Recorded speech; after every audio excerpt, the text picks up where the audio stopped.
Hey, it's Vinny. I'm back again. So, being a Pike at Indiana State, Indiana, and then going to the University of Georgia, when I first got to Georgia, I got myself known by going out and recruiting a lot of pledges, a lot of guys from Savannah that my brother knew and some other people too, and had the biggest pledge class on campus. I think we had 75 guys, and at least 50 to 60 of them were because of me. They even gave me a plaque for Brother of the Year because of it at the time. That was in 85, 86. And so what would happen was these pledges were totally abused, not like the other two schools we were at. They could completely get abused all the time. And one of the things they did was all the pledges had to report to the Pike House on a Saturday morning, and they were going to be initiated Saturday evening.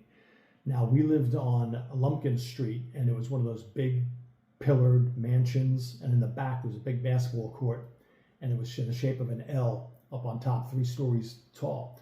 And weeks before that, all the brothers had to go up there and throw up, pee, crap, the most disgusting, vile stuff, used condoms, the nastiest crap you ever saw in your life, and beer that wasn't used in the keg or whatever else was poured in there. And they had these 3 giant garbage cans full to the brim with the nastiest biohazard, nastiest crap, baking in the sun all day long.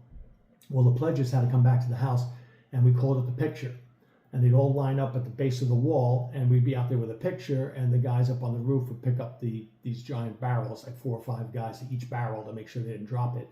And we'd say, okay, 1, 2, 3, Pike. And they dumped it down, and you catch this waterfall come down with the picture all over them. Sludge, the nastiest, worst crap you ever saw in your life. It was disgusting. My God, just the fumes.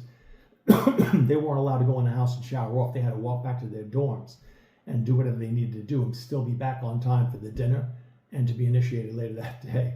But that's the sickest stuff that used to go on at that house. I mean, it was the nastiest stuff, and then they were out there for the whole rest of the day, had to clean up after them with a hose, clean up the whole thing and let it all go down the drain and all that kind of stuff. So it was kind of a crazy time in college life. Anyway, I loved it, and I was part of it.